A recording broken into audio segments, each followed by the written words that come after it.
తీగలాగితే డొంక కదిలినట్టు అధికారులు చేస్తున్న దర్యాప్తులో విస్తుపోయే విషయాలు వెలుగులోకి వచ్చాయి.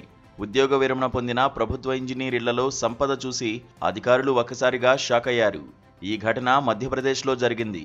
లోకాయుక్త అధికారులు నిర్వహించిన సోదాల్లో భారీగా నోట్ల కట్టలు, కిలోల కొద్దీ బంగారం, వెండి బయటపడ్డాయి.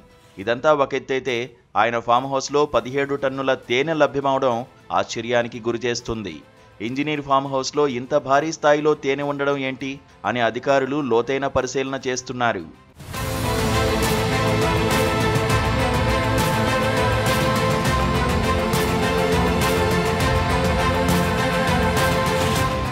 భోపాల్లో ప్రజాపనుల విభాగంలో చీఫ్ ఇంజనీర్గా జీపీ మెహ్రా పనిచేసి రిటైర్ కాగా ఇతని ఇళ్లపై అధికారులు సోదాలు చేస్తున్నారు.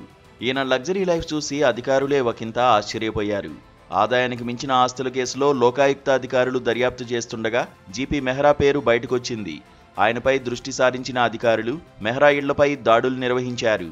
భోపాల్, నర్మదాపురంలోని ఆయన ఇళ్లలో 4 డీఎస్పీ ర్యాంక్ అధికారుల నేతృత్వంలో ఏకకాలంలో తనిఖీలు చేపట్టారు. మణిపురంలోని మెహ్రా నివాసంలో 8.79 లక్షల నగదు, 50 లక్షల రూపాయల విలువ చేసే ఆభరణాలు, 56 లక్షల రూపాయల ఫిక్స్డ్ డిపాజిట్లను అధికారులు గుర్తించారు. దనాపానీలో మెహ్రాకు ఓ లగ్జరీ అపార్ట్మెంట్ ఉన్నట్లు గుర్తించారు. ఈ ఇంట్లో విస్తృత తనిఖీలు నిర్వహించగా భారీగా నోట్ల కట్టలు, 3 కోట్ల రూపాయల విలువ చేసే 2.6 కిలోల బంగారం, 5.5 కిలోల వెండిని గుర్తించినట్లు జాతీయ మీడియా కథనం పేర్కొంది.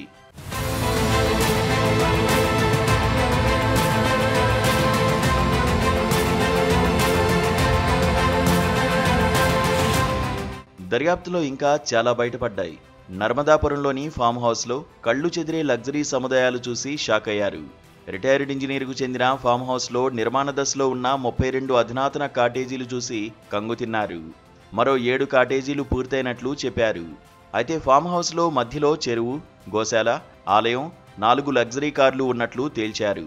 అంతేకాకుండా ఆయన ఫామ్ హౌస్ నుంచి 17 టన్నుల తేనెను స్వాధీనం చేసుకున్నట్లు తెలుస్తోంది. ఎలాంటి పర్మిషన్ లేకుండా ఆయన తేనె సాగు చేస్తున్నట్లు అధికారులు అనుమానిస్తున్నారు. దీనిపై క్షేత్రస్థాయిలో దర్యాప్తు చేస్తున్నారు. ఆయన ఆస్తుల లెక్కింపు కొనసాగుతోందని, మెహ్రా సంపద 100 కోట్ల రూపాయల్లో ఉండొచ్చని భావిస్తున్నారు. మెహ్రాకు సంబంధించి బ్యాంకు రికార్డులు, డిజిటల్ ఫైళ్లను ఫోరెన్సిక్ బృందాలు తనిఖీలు చేస్తున్నారు. మెహ్రా బినామీ పెట్టుబడులపైన దర్యాప్తు చేస్తున్నట్లు తెలుస్తోంది.